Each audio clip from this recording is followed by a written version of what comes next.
Putin के एक कदम ने पूरी दुनिया को चौंका दिया जब उन्होंने अपने रक्षा मंत्री सर्गेई शोइगु को हटाकर उनकी जगह एक अर्थशास्त्री को बिठा दिया, वो भी युद्ध के बीचों बीच। सेना का लंबा अनुभव रखने वाले सर्गेई शोइगु को हटाना और एक आम नागरिक आंद्रेई बेलोसोव को रक्षा मंत्री बनाने के पीछे पुतिन की एक गहरी मंशा है। खुद भी सरकार की ओर से बेलोसोव की नियुक्ति के पीछे नए प्रयोगों को बढ़ाने की मंशा बताई गई है। दरअसल पुतिन रूसी सेनाओं को नई ताकत देना चाहते हैं, हथियार उद्योग को और मजबूत करना चाहते हैं। रूस की युद्ध अर्थव्यवस्था से जुड़ी पुतिन की मंशाओं की परतें खोलेंगे आज और जानेंगे कि कैसे पुतिन रूस को बदल रहे हैं। साथ ही आर्थिक दुनिया को लेकर उठाए उनके कदमों के चलते कैसे पुतिन के रूस में पुराने सोवियत संघ की झलक दिखने लगी है।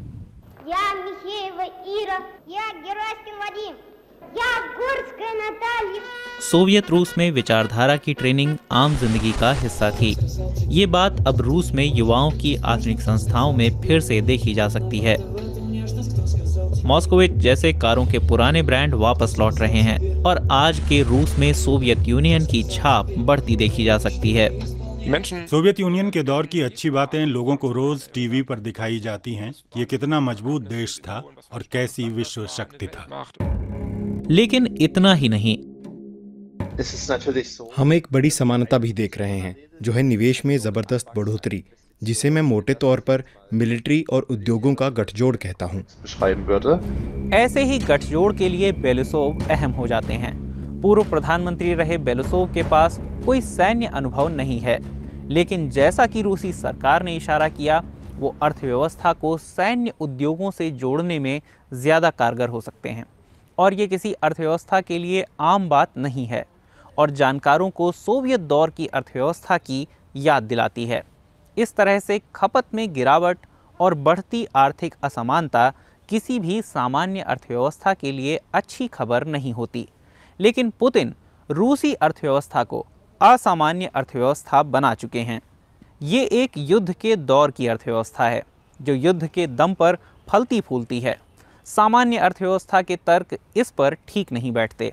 जाहिर है आम लोगों को इसमें परेशानी होती है, लेकिन ये बहुत से लोगों को अरबपति भी बना देती है।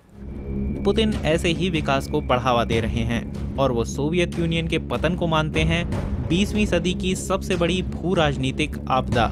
क्या पुतिन रूस को फिर सोवियत यूनियन बना रहे हैं? कम्युनिस्ट सोवियत यूनियन के दौर में सारी आर्थिक गतिविधियां सरकार के हाथों में थीं।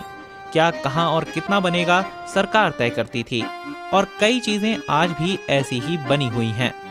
जबकि सोवियत रूस के पतन के बाद बड़े स्तर पर उद्योग भी खत्म हुए, फिर भी आम कंपनियों का एक समूह अभी भी बचा हुआ है। और अनोखी बात यह है कि ये सारी ही कमोवेश सब्सिडी पा रही हैं पिछले 30 वर्षों से।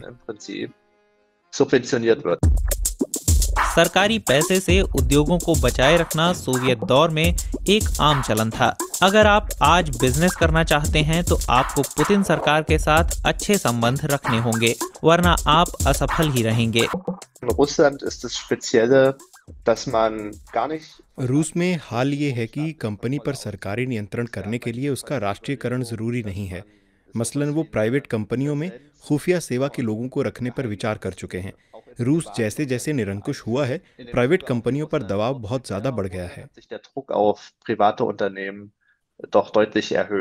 अर्थव्यवस्था पर भी सरकारी दबाव काफी बढ़ रहा है। जब पुतिन को किसी कंपनी पर अधिकार चाहिए होता है, मान लीजिए किसी तेल कंपनी पर, तो कंपनी मालिक कुछ नहीं कर सकते, उन्हें कंपनी देनी ही पड़ती है। खपत के मामले में भी सोवियत रूस से समानताएं दिखती हैं। उस दौरान अक्सर खरीदने के लिए कुछ होता ही नहीं था। आज चीजें हैं, लेकिन सिर्फ बड़े शहरों में ही लोग इसका फायदा ले पाते हैं। प्रतिबंधों के बावजूद इन शहरों में दुनिया भर की चीजें मिल रही हैं। अब भी यहाँ कई ऐसे छोटे कस्बे और गांव हैं जहाँ जीवन स्तर 19वीं शताब्दी के आखिरी सालों जैसा है। कभी कभी यहाँ कोई पक्की सड़क नहीं दिखती या कोई बुजुर्ग महिला अब भी घरों को गर्म रखने के लिए लकड़ी बटोरती मिलती है। रूस में असीमित संभावनाएं हैं अगर वो अपने संसाधनों और धन का इस्तेमाल लोगों की जिंदगी को बेहतर करने के लिए करे तो। मुट्ठी भर लोगों के लिए संपन्नता। 20 साल पहले सत्ता में आने के बाद से ये बात पुतिन की नीतियों का हिस्सा रही है। ये बात सोवियत रूस के दौर में बिल्कुल आम थी। सोवियत रूस विश्व शक्ति था, जिसकी बड़ी वजह इसका बहुत भारी सैन्य खर्च भी था।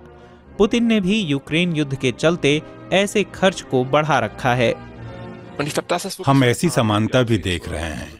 जब वो 70 और 80 के दशक में अमेरिका से होड़ की कोशिश कर रहे थे, तब 1980 के मध्य में सोवियत रूस की कुल जीडीपी का करीब 30% रक्षा पर खर्च होता था। इसके चलते सोवियत संघ का अंततः विघटन हो गया।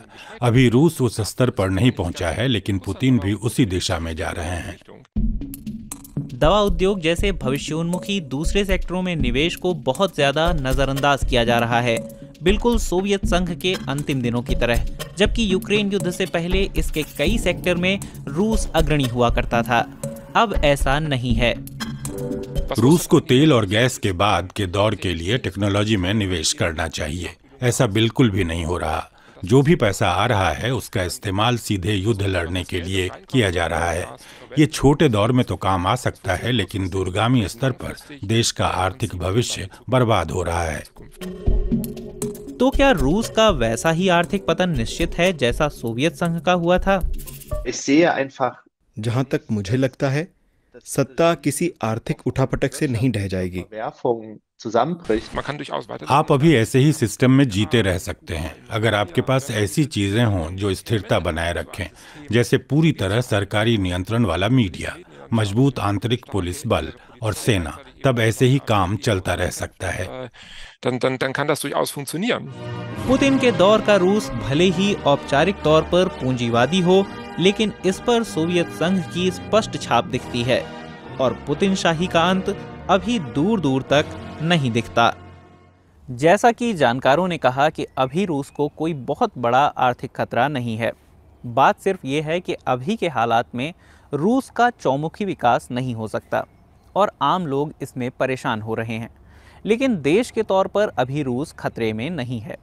पर क्या युद्ध खत्म होने के बाद भी रूस का आर्थिक ढांचा टिका रहेगा, या एक बार फिर से हम सोवियत संघ जैसे बिखराव को देखेंगे? ये बातें तो आने वाला समय ही बताएगा। लेकिन आपकी इस पर क्या राय है और आप रूसी अर्थव्यवस्था के बारे में क्या सोचते हैं? बताइए हमें कमेंट बॉक्स में।